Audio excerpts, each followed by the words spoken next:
Hi good morning YouTubers అందరూ ఎలా ఉన్నారు, బాగున్నారా? నేనైతే ఈరోజు వంకాయ నా స్టైల్లో, అందరూ చాలా రకాలుగా చేసుకుంటారు వంకాయ పచ్చడి, కానంటే నాకు ఎమర్జెన్సీ టైంలో నేను ఇలా చేసుకుంటాను అనమాట. చపాతీల్లోకి వైట్ రైస్లోకి బాగుంటుంది అనేసి సో పెద్ద వంకాయ తీసుకున్నాను. దాన్ని చిన్న చిన్న ముక్కల కింద కట్ చేసి మనం ఉప్పు వేసుకొని కడిగేసుకుని పక్కన పెట్టేసుకున్నాను. అంటే వాటర్లో ఉంచకూడదు, కడిగేసుకుని పక్కన పెట్టేసుకోవాలి. వాటర్ ఉండకూడదు దాంట్లో. మనం చిన్నగా స్మాల్ సైజు టమాటో కూడా కట్ చేసి పక్కన పెట్టుకున్నాను. బాగానే పెట్టుకున్నాను.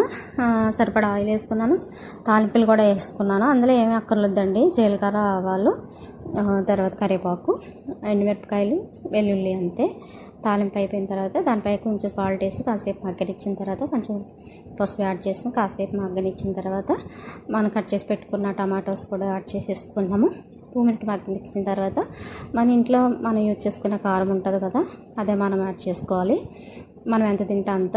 నేనైతే 2 టేబుల్ స్పూన్ యాడ్ చేసుకున్నాను.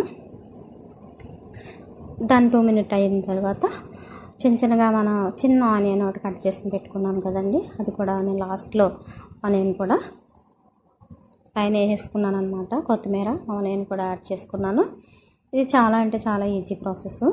ఇది నాకు ఎమర్జెన్సీ డ్యూటీ టైంలో ఇది ఎమర్జెన్సీ పచ్చడి అనమాట. నాకు చపాతీలో చాలా బాగుంటుంది. మీరు కూడా చేసుకోండి. కలుపులో ఉన్న ప్రతి ఒక్కరు కూడా చేసుకుని తినండి. Thank you very much.